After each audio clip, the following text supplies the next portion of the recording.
Voilà, alors c'est vrai que pendant mon service civil, avec Paul, bien sûr, j'ai entre autres travaillé sur l'étymologie des noms propres picards. Alors en fait, il s'agit effectivement d'un petit jeu. Je vais trouver moi-même les feuilles. Voici. En fait, on ne voulait surtout pas se prendre pour des philologues et des linguistes assermentés, parce qu'on n'est pas du tout, et n'a pas du tout cette formation-là. Alors avec Paul, on a pensé que finalement la meilleure solution pour ne pas se prendre au sérieux, c'était de présenter un patronyme, un nom propre, et de présenter à chaque fois 3 possibilités. Et les lecteurs, justement, devaient trouver l'hypothèse la plus probable, la plus plausible. D'accord? Et donc, en fait, ici, il y a 2 possibilités tout à fait cocasses, et une, donc, encore une fois, qui serait conditionnelle présent, la vérité sur ce patronyme.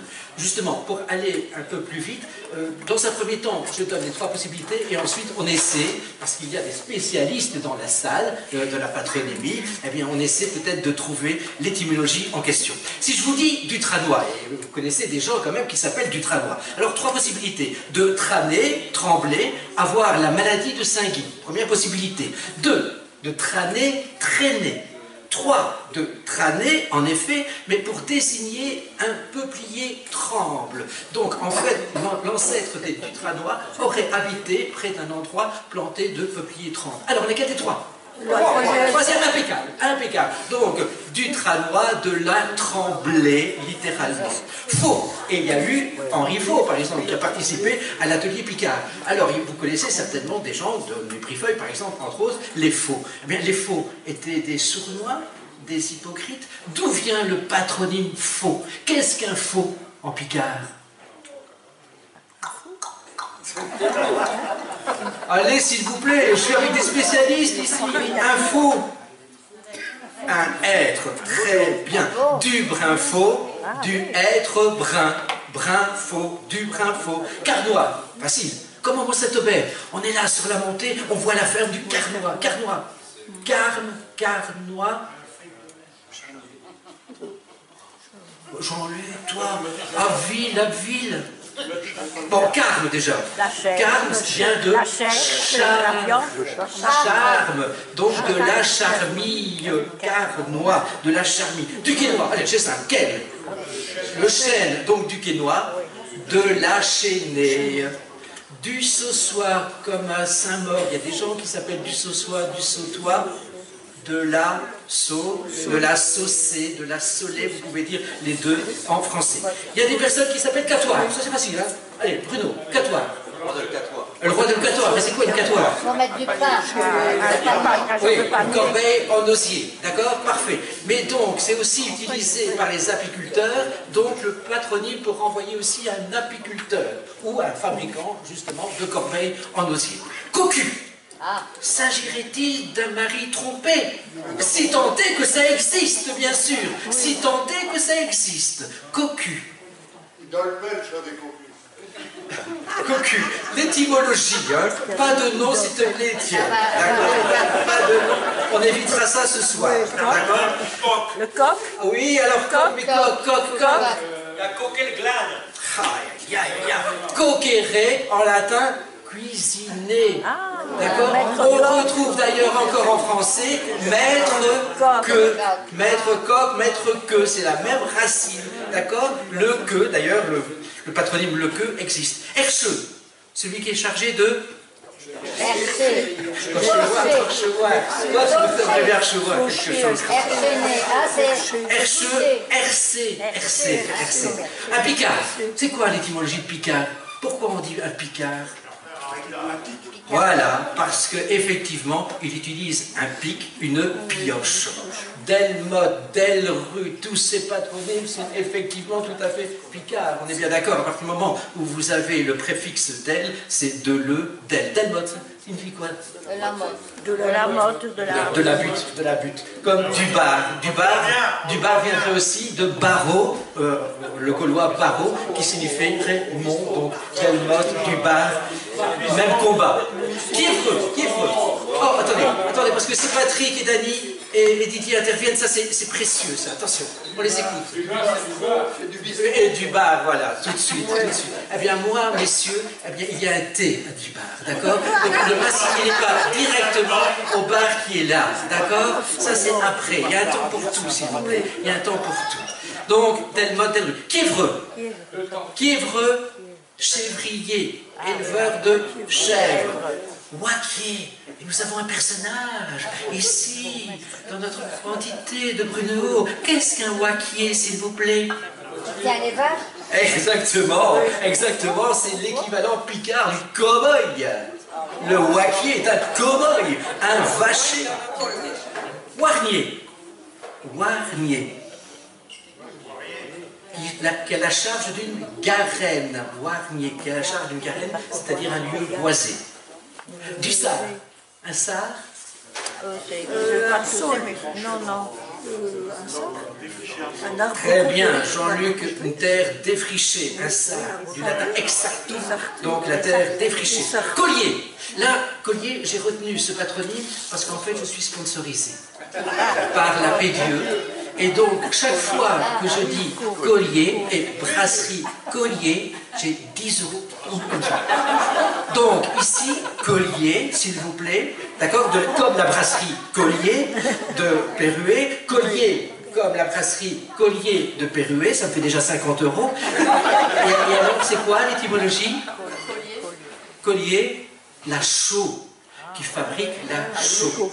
Dutrieux, vous connaissez des Dutrieux? Trieux, terre, très bien, une terre en friche, donc un terrain inculte, une terre en jachère. Wiseur. Paresseux.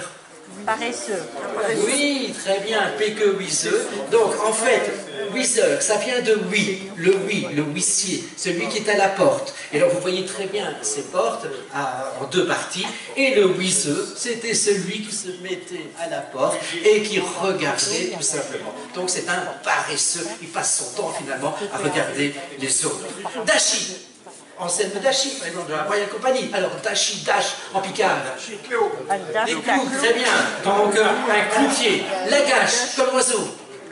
Lapis, merci. On avance, c'est une évidence. Nicolas, de cola. Un cola. Un jet, très bien. L'oiseau, le jet. Masquelier, ça c'est pour Vinciane. Parce que, comment dit-on boucherie en italien? Vinciane Maillot, ici présente. Comment dit-on boucherie? Macellari. Macellari, mais elle le prononce beaucoup mieux que moi. Donc, masquelier dérive de boucher. D'accord? Et boucher, c'est celui qui tue les boucs au départ. Boucher, là-bas, l'étymologie de boucher, c'est ça, le bouc. Le seutre, ça va, on continue? D'accord? Ça vous plaît? C'est très gai, c'est très gai. C'est très gai. Le seutre, on a dit le seutre ici à Olympe. En fait, c'est une superbe déformation de le sculptre. Eh oui, on se présentait auprès de l'officier d'état civil. Il écrivait, mais il écrivait mal le sculptre, d'accord? Et le C devient un E, et le sculptre devient le seutre. Et comme par hasard, les le seutre de Olympe étaient effectivement des sculpteurs et des tailleurs. Donc il y a eu plein d'erreurs de graphie comme ça, d'accord? Simplement parce que la personne, elle, ne sait pas écrire, elle dit comment tu t'appelles? Ben, moi je m'appelle Dubar avec thé ou sans thé, d'accord? Ou bien le seutre, etc. Et on écrit mal, d'accord? On écrit mal, et un C peut devenir un E, en tout cas, c'est ainsi. Attention, il y a une chère madame ici présente qui s'appelle Davenne. Alors, Davenne, ça vient de l'avoine, très bien. Et vous avez des gens qui s'appellent Mi-Davenne. Qu'est-ce que le muid? C'est une ancienne mesure de capacité, à la fois pour les liquides, mais aussi pour les grains. Le muid, en fait, a une valeur différente en fonction des régions, mais ça correspondrait à 2 tonnes plus ou moins. Donc, muid d'Avenne, eh bien, 2 tonnes d'avoine. Caron, allez, c'est facile ça, Caron. Charron, donc un fabricant de chars, de chariots, de charrettes, et par extension, un ouvrier ferronnier. Gorlier. Très bien, donc les ceintures, les courroies qu'on attachait sur le poitrail des chevaux. En picard, on dit parfois qu'une dame a une robe dégorlée, c'est-à-dire une robe décolletée. Décolletée, merci beaucoup. Un patronyme bien présent, Lefebvre, là encore avec toutes les graphies possibles et Ah oui, imaginables, celui qui du fait latin Faber, fabriquer, forgeron. forgeron. Oui. Mendier, mandelier, Bruno, fabricant de Manne. des paniers, des mannes, des grands paniers. Par exemple, manaprone, manaprone, pour désigner aussi une femme dont le séant est quelque peu... Important. André, si tu rigoles alors que c'est sérieux ici, pour une fois que je fais un texte sérieux, d'accord? Donc une femme dont le séant est quelque peu volumineux, ai-je écrit. Tellier désigne un ouvrier chargé d'enlever la partie ligneuse du lin ou du chanvre. Tordoir, pressoir à huile. Pressoir à huile. Cocheteux, coche. Fabricant de chaussettes. Chaussettes, effectivement, chaussettes. Caudrier, chaudronnier, caudron, chaudronnier, capelier, hyper facile aussi, transformation du CH français en K picard, comme charme, carme, chêne, ken, etc. Ici, chapelier, capelier. Peut-être plus difficile ici, fossier, j'ai connu des gens qui s'appelaient Fossier, très bien, merci. Fossoyeur, terrassier, fossoyeur. Prouveur, prouvier, et là aussi une petite allusion à Georges, qui a fait partie de l'atelier Picard, c'est aussi une belle personnalité, Georges Prouvier de Bléhary. Alors, certainement, des surnoms pour les avocats. C'est celui qui essaie de prouver. Attention, parfois, c'est tout à fait péjoratif. Par exemple, vous entendez des gens qui s'appellent le sieur. Oui, mais il n'était pas forcément sieur. Il se prenait pour un sieur, d'accord? Je ne dirais pas la même chose des Lemaire, par exemple. Je ne sais pas pourquoi. Je ne sais pas pourquoi, mais je vais me retenir de dire que c'est péjoratif pour les... Je ne sais vraiment pas pourquoi je me retiens pour dire que c'est la même chose. Et